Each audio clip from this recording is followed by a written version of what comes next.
Welcome to the RV Park Mastery Podcast, where you will learn the correct way to identify, evaluate, negotiate, perform due diligence on, renegotiate, finance, turn around, and operate RV parks. And now, here is your host, the fifth largest owner of RV and mobile home parks in the U.S., Frank Rolfe.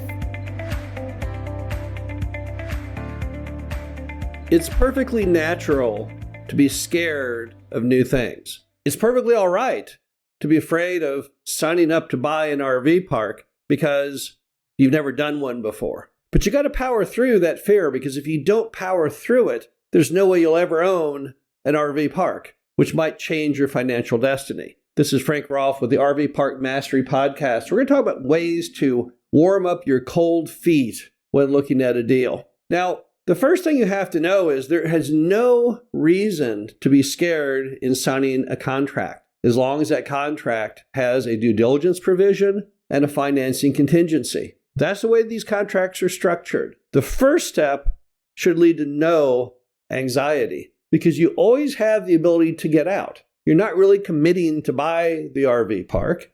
You're committing to buy the RV park only if, through further study and due diligence, and the ability to obtain a loan, you then want to go forward with it. It's not much of a commitment. The fear should come in a contract when you actually go to close on it. That's when it's more reasonable to have lots of anxiety, is when you actually have to finally put up the money and sign the loan documents to close. But the very act of signing that initial agreement should be a zero worry situation. Now, that being said, make sure in your contract you have a due diligence provision that allows you to get out for any reason you want within a certain period of time, and a financing contingency, which means if you can't get a loan, you again can drop the deal within a certain period of time. I would also make sure that any contract you ever sign for an RV park does not have buyer-specific performance, which means you have to buy it even if you don't want to buy it if you didn't cancel during financing or due diligence. Now, I've never seen it happen, but who knows? Maybe you could have a stroke and go into a coma, and you therefore miss those dates. But most of the time, when it comes to buying an RV park, the one moment that you should not be filled with jitters is when it comes simply to signing up the deal.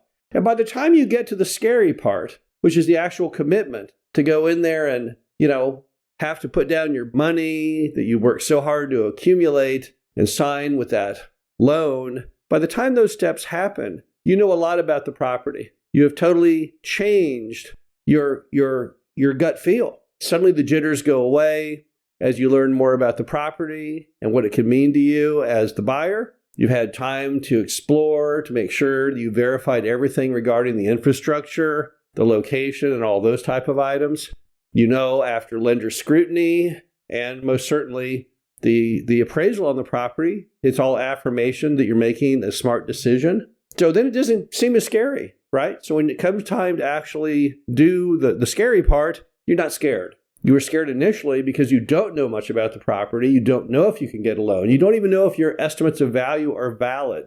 But by the time it comes to actually do the scary part and close on it, you'll have a much better feeling. And your gut feeling will overcome whatever jitters you had to get you to go forward with that deal. Now, another thing you can do is you can always seek other input from people regarding deals. I go over deals with people constantly to help them understand whether the deal, at least in my own opinion, looks good or looks bad, or maybe help them figure out what the price should be or how to renegotiate it.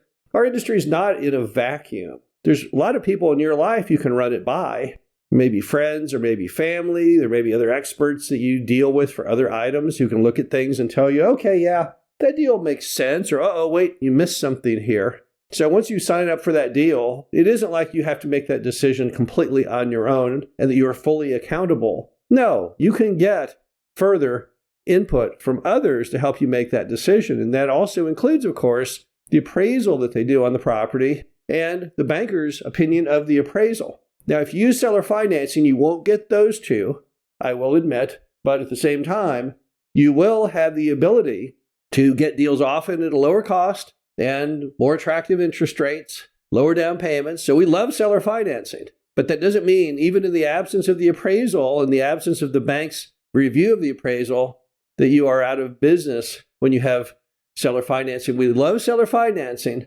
and we would certainly, again, not drop a deal because of seller financing simply because we don't get that other affirmation. If you really want to, you can pay yourself for an appraisal even if you have a seller deal. But another thing to consider when it comes to having cold feet on buying an RV park is the Jeff Bezos regret minimization theory. You may have read recently that Jeff Bezos, who's now reflecting on his career as he gets older and he's not really in the day-to-day activities of Amazon like he used to be. He's now reflecting on life, trying to help guide others to be successful here. And he now describes what led him to start Amazon, what you call the regret minimization theory.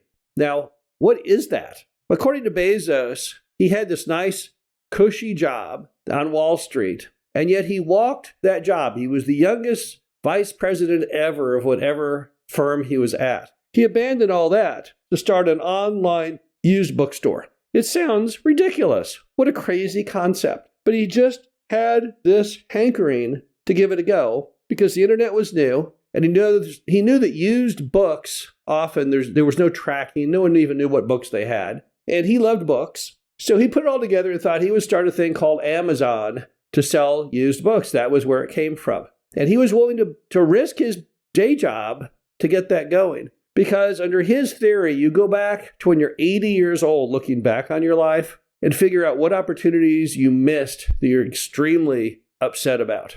And what you want to do under his theory of regret minimization is not have those moments where you look back on your deathbed or close to your deathbed at 80 years old and say, oh man, why didn't I do this other thing? That's how he started Amazon, because he thought that if he didn't do it, he would always regret it. Even if Amazon had failed, he said, he could have gone back and gotten another job on Wall Street, but if he hadn't given it a shot, he would have always wondered what if he had. And that's the same on buying that RV park you're looking at. If you don't give it a shot, you're probably going to violate his rule because you're going to look back at 80 and say, man, I wish I'd done that. That might have had a significant change in my life and my lifestyle. Also, it's imperative right now that most people simply reflect on the fact you've got to have multiple streams of income.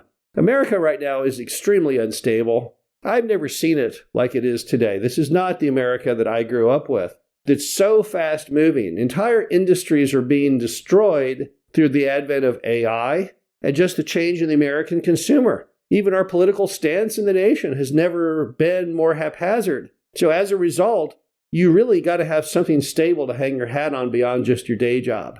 And when it comes to having multiple streams of income, RV parks should be at the top of your list because they're an income property and they produce regular, predictable monthly streams of cash. And that can help be used as a defensive mechanism against loss of a day job or reduction of income in a day job or just any of the massive potholes and hurdles that we all face every day today. The bottom line to it all is when you're feeling concerned, when you have this fear of signing up that contract to buy the RV park, I fully understand that. Anyone would, but you got to power through it. That's not the moment to be afraid. And by the time it comes to the moment where you should have jitters, you won't, because your gut instinct will tell you what to do. This is Frank Rolfe with the RV Park Mastery Podcast. Hope you enjoyed this. Talk to you again soon. Thank you for listening to the RV Park Mastery Podcast. Be sure to visit us at www.rvparkmastery.com, where you can learn the correct way to identify, evaluate, negotiate, perform due diligence on, renegotiate, finance, turn around, and operate in RV parks.